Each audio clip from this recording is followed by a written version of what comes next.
ज़रियनि मूजिब वज़ीर आज़म नवाज़ शरीफ़ पंहिंजो बर्तानिया जो दौरो मुख़्तसिर करे ॾेह वापसि पहुची रहियो आहे। वज़ीर आज़म नवाज़ शरीफ़ सुभाणे सुबुह ॾेह पहुची बहावलपुर जो दौरो करे ज़ख़्मियुनि जी इयादत बि कंदो। लंडन में ईद नमाज़ अदा करण बाद मीडिया सां ॻाल्हाईंदे वज़ीर आज़म नवाज़ शरीफ़ चयो त बहावलपुर में पेश आयल हादसो निहायत अफ़सोस जोॻो आहे, जंहिं ते समूरी क़ौम ॾुखोयल आहे। मुतासिर ख़ानदाननि ऐं ज़ख़्मियुनि जी हर मुमकिन मदद कई वेंदी। उन चयो त दहशतगर्दी जे ख़ात्मे लाइ क़ौमी एक्शन प्लान तहत ऑपरेशन जारी आहे।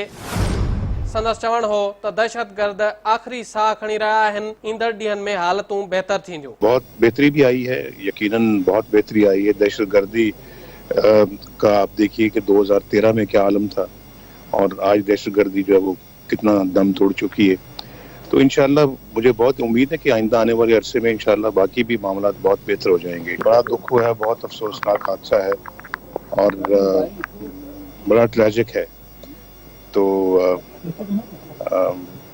इतनी जाने अल्लाह को प्यारी हो गई हैं, तो ये कोई मामूली हादसा नहीं है। इस तरह के हादसे दूसरे कई और मुल्कों में भी हुए हैं जहाँ इस तरह के वाक़यात हुए हैं, सिमिलर वाक़यात हुए हैं, और वहाँ पर भी बड़ी हलाकतें हुई हैं। लेकिन पाकिस्तान में इतनी हलाकतों वाला ये पहला वाक़या है। वज़ीर आज़म नवाज़ शरीफ़ चयो त अफ़गान सदर सां केतिरनि ई मामलनि ते ॻाल्हियूं तइ थियल आहिनि, जंहिं ते ॿिन्ही धुरियुनि खे अमल करणो पवंदो। हुन चयो त अमुन लाइ ॿिन्ही मुल्कनि में वधीक अॻुभराई जी ज़रूरत आहे। संदसि चवणु हो त हुकूमत फोर्सिस ऐं क़ौम जे सहकार सां दहशतगर्दनि जी चेल जिबी करे छॾी आहे।